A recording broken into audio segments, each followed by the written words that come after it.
ఇకో Tejas world class electric bike అతి తక్కువ ధరలోనే. నమస్తే, వెల్కమ్ టు సుమన్ టీవీ. నేను మీ సాయి. వరుసగా నార్సింగి పోలీస్ స్టేషన్లో సెలబ్రిటీల కేసులు నమోదవుతూ సంచలనంగా మారుతుంది హైదరాబాద్లోని నార్సింగి పోలీస్ స్టేషన్.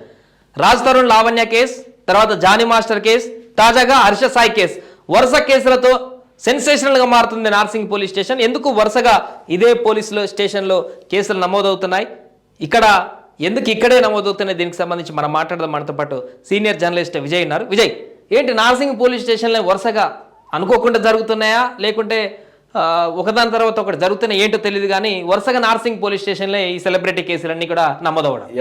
మీరు అన్నట్టు యాదృచ్ఛికంగా జరుగుతుందా, లేదంటే నిజంగా అక్కడ ఇన్సిడెంట్స్ అలాంటి కేసులన్నీ అక్కడే జరుగుతున్నాయా అర్థం కావట్లేదు. అవును. కాకపోతే జూలై 10వ తారీఖున హీరోగా అంటే రాజ్ తరుణ్, మనం ప్రత్యేకంగా చెప్పాల్సిన అవసరం లేదు, చాలా సినిమాల్లో యాక్ట్ చేసుకున్నాడు, మంచి పేరు తెచ్చుకున్నాడు. ఆ రాజ్ తరుణ్ లావణ్య కేసు జూలై 10వ తారీఖున నమోదైంది. అదే విధంగా జానీ మాస్టర్, ప్రముఖ కొరియోగ్రాఫర్, ఈయన రీసెంట్ గా తెలుగు లాంగ్వేజ్ తో పాటు తమిళ జాతీయ స్థాయిలో గుర్తింపు పొందిన మాస్టర్, అవార్డు కూడా ఎంపికయ్యారు. సో జానీ మాస్టర్ బాలీవుడ్, టాలీవుడ్, కోలీవుడ్ అనే సంబంధం లేకుండా అగ్ర హీరోలందరికి కూడా కొరియోగ్రఫీ చేసినటువంటి జానీ మాస్టర్ తన దగ్గర ఉన్నటువంటి అసిస్టెంట్ మీద లైంగిక వేధింపులు, అత్యాచార కేసుకు సంబంధించి ఆయన పేరు వచ్చింది. సో ఆల్రెడీ ఆ కేసు కూడా అవుతుంది. ఆయన ఇప్పుడు రిమాండ్ లో ఉన్నారు. ఇప్పుడు హర్ష సాయి సోషల్ మీడియాలో ఒక సెన్సేషన్ గా మారినటువంటి వ్యక్తి హర్ష సాయి. నిజంగా ఆపదలో ఉన్న వారికి, పేదవారికి తనకు సంబంధించినటువంటి సొంత డబ్బును తీసుకొచ్చి వాళ్ళకి సహాయం చేసి వాళ్ళ కష్టాలన్నిటి కూడా తీర్చే ఒక ఆపద్ బాంధవుడుగా పేరు పొందినటువంటి వ్యక్తి పొందాడు. కట్ చేసే ఇప్పుడు బెట్టింగ్ ఆరోపణలు ఇటీవల వచ్చాయి. బెట్టింగ్ యాప్ ను ప్రమోట్ చేస్తున్నాడు కాబట్టి ఆ డబ్బులతో సాయం చేస్తున్నాడని రకరకాల కొంత కాంట్రవర్షియల్ గా వెళ్ళాడు కొన్ని రోజుల నుంచి. ఈయన పైన కొంత ఆరోపణలు. తాజాగా ఇదే నార్సింగి పోలీస్ స్టేషన్ లో కొద్దిసేపటి కిందట, ఇదే సెప్టెంబర్ 24వ తారీఖున సాయంత్రం 5 గంటల సమయంలో ఒక యువతి, అంటే బిగ్ బాస్ ద్వారా ఫేమ్ వచ్చినటువంటి ఓటీటీకి సంబంధించినటువంటి సిరీస్ లో ఫైనల్ వరకు చేరినటువంటి ఒక యువతి, ఈ సినిమా కూడా అంటే ఇతన్ని హీరోగా, ఆ యువతి హీరోయిన్ గా, ఆ యువతి ప్రొడ్యూస్ చేస్తూ ఒక సినిమాను రూపొందించారు. ఇదే సెప్టెంబర్ మాసంలో గత సంవత్సరంలో ఆ సినిమాకి సంబంధించిన పేరుతో టీజర్ కూడా రిలీజ్ చేశారు.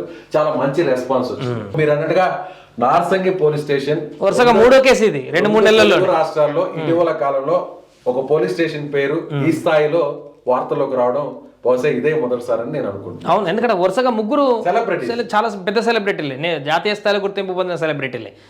మళ్ళీ ముగ్గురి మీద వచ్చినాయి లైంగిక ఆరోపణలు, అమ్మాయి పెట్టినటువంటి కేసు. అవును. సో అంటే దీంతో ఎంత ఎత్తుకు ఎదిగినా కూడా ఒక వ్యక్తి ఒకే రోజులో కొలాప్స్ అవ్వబోతాడు అనే దానికి ఒక ఎగ్జాంపుల్ గా ఈ పిఎస్ పరిధిలో నమోదవుతున్నటువంటి కేసులు ఎగ్జాంపుల్ గా మారుతున్నాయి. నిజం సాయి, మీరు చెప్పినట్టు ఈ ముగ్గురు వ్యక్తులు కూడా రాజ్ తరుణ్ కావచ్చు, లేదంటే కొరియోగ్రాఫర్ జానీ మాస్టర్ కావచ్చు, ఇప్పుడు హర్ష సాయి కావచ్చు, ఈ ముగ్గురు కూడా గ్రౌండ్ లెవెల్ నుంచి వచ్చినటువంటి వ్యక్తులు. ముగ్గురు కూడా కేవలం తమ కష్టంతో, తమ టాలెంట్ తో ఈ స్థాయి గుర్తింపు తెచ్చుకున్నటువంటి వ్యక్తులు. ఒకటి రాజ్ తరుణ్ ఒక చిన్న సినిమాతో వచ్చిన, నాగార్జున ప్రొడ్యూస్ చేసినటువంటి సినిమాతో షార్ట్ ఫిల్మ్ చేసి ఆ తర్వాత అతను యాక్ట్ చేస్తూ వచ్చాడు. ఆ తర్వాత ఒక మంచి గుర్తింపు తెచ్చుకున్నాడు, కొన్ని కామెడీ సినిమాలు చేస్తున్నాడు, ఇప్పుడు కూడా సినిమాలు చేస్తున్నాడు. మొన్న కూడా ఎవరైతే తను హీరోయిన్ గా ఉన్నటువంటి ఆ యువత మీద ఆరోపణలు చేసినటువంటి లావణ్య, ఆ సినిమాకి సంబంధించినటువంటి రిలీజ్ కూడా జరిగింది, మంచి పేరు కూడా వచ్చింది. ఆ తర్వాత జానీ మాస్టర్, ఒక సాధారణంగా ఒక చిన్న కొరియోగ్రాఫర్ గా, అసిస్టెంట్ డాన్స్ మాస్టర్ గా ఉన్న జానీ మాస్టర్ ఒక్కొక్క మెట్టు ఎక్కుతూ ఢీ షో ద్వారా గుర్తింపు తెచ్చుకొని ఈ రోజు అగ్ర హీరోలందరూ కూడా తెలుగు, తమిళ్ అనే తేడా లేకుండా జాతీయ స్థాయిలో సినిమాలు చేయించుకుంటారు. గుర్తింపు తెచ్చుకున్న వ్యక్తి, ఫాస్ట్ మూమెంట్స్, స్టెప్స్ వేస్తున్నటువంటి హీరోలకు తన కొరియోగ్రఫీ అంటే చాలా ఇష్టం. సో అతను తన దగ్గర అసిస్టెంట్ గా ఉన్నటువంటి, అంటే ఒక రకంగా చెప్పాలంటే 16 ఏళ్ల వయసులోనే తన అసిస్టెంట్ ని అత్యాచారం చేశాడు అనేటువంటి ఆరోపణ పోక్సో కింద నమోదైంది, పోక్సో యాక్ట్ కింద నమోదైంది. సో అతని మీద కూడా ఇప్పుడు ప్రెసెంట్ అరెస్ట్ అయ్యాడు, రిమాండ్ లో ఉన్నాడు. ఇప్పుడు ఇప్పుడు అరెస్ట్ తప్పదంటారా? హర్ష సాయి కూడా ఈ ఎఫ్ఐఆర్ నమోదాన్ని బట్టి మనం చూస్తే, అంటే కేసులో ఆ యువతి కంప్లైంట్ చేసింది, ఆ యువతి ఇచ్చినటువంటి ఆధారాలు, వీటన్నిటిని చూడాలి. ముఖ్యంగా జరిగినటువంటి పరిణామాలు చూస్తే ఖచ్చితంగా ఎఫ్ఐఆర్ అయితే నమోదైంది. ఎఫ్ఐఆర్ నమోదు చేశారంటేనే బేసిక్ గా వాళ్ళు ఎంతో కొంత ఇన్ఫర్మేషన్ తీసుకుంటారు, ఆధారాలు. ఖచ్చితంగా రిమాండ్ కి వెళ్లేటువంటి అవకాశం కూడా ఉంది. అంటే ఈ లోపు ఏదన్నా బెయిల్ తెచ్చుకుంటాడా, కోర్టును ఆశ్రయిస్తాడా అనేది కూడా లీగల్ ఇష్యూస్ ముందు చూడాలి. అయితే ఇప్పుడు హర్ష సాయి ఎలా రెస్పాండ్ అవుతాడు, ఏం చెప్తాడు, దీని మీద మీడియాకి ఏ విధంగా ముందుకు వస్తాడో కూడా చూడాల్సినటువంటి. సో అంటే ఈ సినిమాకి సంబంధించే ఇష్యూ వచ్చిందా, లేకుంటే ఆ అమ్మాయి మ్యూచువల్గా మీరు మూవ్ అయ్యారా, లేకుంటే ఎక్కడ బెడ్స్ కొట్టింది, ఇవన్నీ కూడా ఈయన కంక్లూజన్ ఇచ్చినా కూడా ప్రాథమికంగా ఉన్నటువంటి ఆధారాల మీదనే ఈయన అరెస్ట్ అవుతాడా లేదనేటువంటిది కూడా డిపెండ్ అయి ఉంటుంది. ఎందుకంటే అమ్మాయి విషయాలు చాలా సెన్సిటివ్ గా ఉంటున్నాయి ఈ మధ్యలో కేసులన్నీ కూడా. విచారణలో ఉన్నటువంటి ఆధారాలు, విచారణలో పోలీసులు సేకరించేటువంటి సాక్ష్యాధారాలను బట్టి కూడా కేసు ఆధారపడి ఉంటుంది. మరొక విషయాన్ని చెప్పాలి ఇక్కడ సార్, ఏంటంటే వీళ్ళు ఇన్ని సంవత్సరాలు కష్టపడ్డారు. అంటే రాజ్ తరుణ్ విషయాన్ని పక్కన పెడితే అది ఇంకా ఆ ఎపిసోడ్ నడుస్తుంది. లావణ్య, రాజ్ తరుణ్, అమ్మాయి కరెక్ట్ గా అంత డిఫరెంట్ గా నడుస్తుంది. అదంతా మీ కేసు అంతా కూడా కొంచెం విపరీతంగా నడుస్తుంది. దాని జోలి కొంచెం పక్కన పెడితే జానీ మాస్టర్ విషయం, కష్టపడ్డాడు, ఒక మంచి గుర్తింపు తెచ్చుకున్నాడు, ఒక జాతీయ స్థాయిలోనే ఒక మంచి కొరియోగ్రాఫర్ గా ప్రభుదేవ, రాజ్ సుందరం మాస్టర్, ఆ తర్వాత ఇప్పుడు ప్రెసెంట్ లారెన్స్ మాస్టర్, ఆ తర్వాత ఆ స్థాయిలో కొరియోగ్రాఫర్ గా ఒక మంచి గుర్తింపు తెచ్చుకున్నాడు జానీ. సో జానీ ఇన్ని సంవత్సరాలు కష్టపడి ఒక్కొక్క మెట్టు ఎక్కుతూ ఆ స్థాయికి వచ్చి తాను కూడా ఒక హీరోగా, అక్కడ మనం ఆ పాయింట్ మర్చిపోయాం చెప్పడం, తాను కూడా హీరోయిన్ గా, ఎవరైతే ఆరోపణలు చేశారో ఆమె హీరోయిన్ గా, వాళ్ళిద్దరు కూడా హీరోయిన్ గా ఒక సినిమా కూడా షూటింగ్ జరుగుతుంది. త్వరలోనే ఆ సినిమా కూడా రిలీజ్ అయ్యే పరిస్థితి. అక్కడే పేచి వచ్చిందా లేకపోతే నిజంగానే ఏ ఆరోపణలు వచ్చినాయని పోలీసు స్పష్టం అవుతుంది.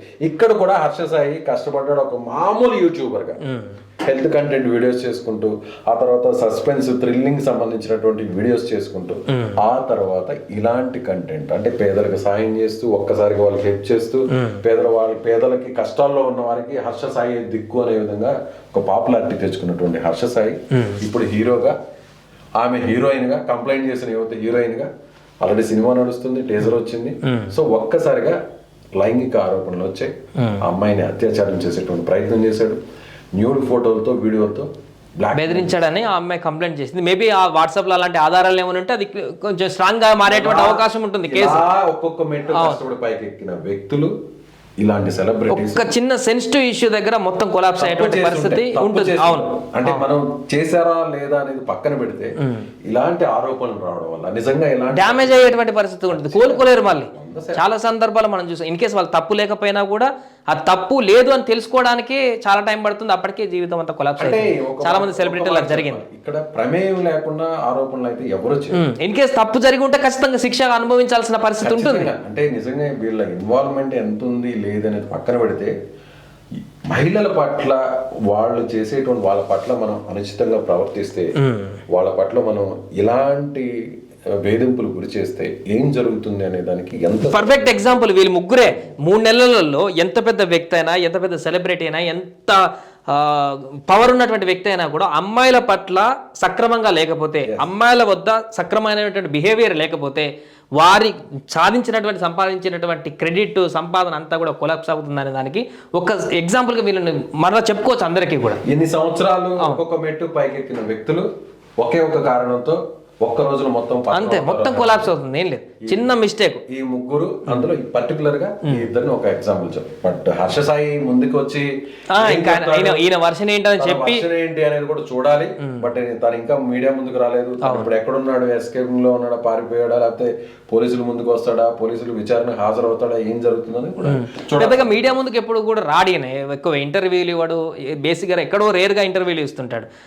అంత పెద్ద సెలబ్రిటీ హోదాలు ఉన్నటువంటి చాలా మంది ఇంటర్వ్యూలు ఇస్తుంటారు. అవును, చాలా చిన్న ఏజ్, 29 సంవత్సరాలే. నవంబర్ నెలలో 1905 లో డేట్ ఆఫ్ బర్త్ అనుకుంటా. చిన్న వయసులో చాలా గుర్తింపు. సోషల్ మీడియాలో హర్ష సాయి గురించి తెలియని వారు ఎవరు ఉండరు.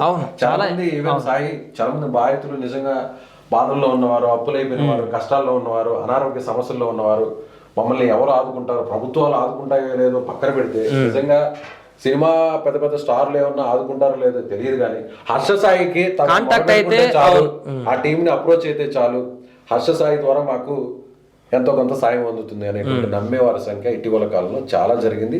ఇదే హర్ష సాయి పేరుతో ఫేక్ మూటాలు కూడా బయటకు వచ్చారు చాలా మంది. మొన్న రీసెంట్ గా 3,000 వసూలు చేస్తూ ఇంకేదో వందల సంఖ్యలో ఈ విధంగా మేము హర్ష సాయి టీము మీ కష్టాలు తెలుసుకున్నాం, మీరు ఆపదలో ఉన్నారనే విషయాన్ని మేము మా పరిశోధనలో తేలింది, మా అకౌంట్ కి మీరు కొంత అమౌంట్ పంపించండి, మీకు సమస్య తీరుస్తాం, మీకు మొత్తం బల్క్ అమౌంట్ వస్తుంది, ఇలా నానా రకాల 5 లక్షలు అంటే మేము ఇస్తాము, అవును. ఒకసారి క్లారిటీ తీసుకోవడం కోసం మీ దగ్గర ఉన్న 10,000 50,000 ఇవ్వండి అంటూ చాలా మందిని మోసం చేసినటువంటి ఫేక్ హర్ష సాయి ఉదంతాలు మనం చూసాం.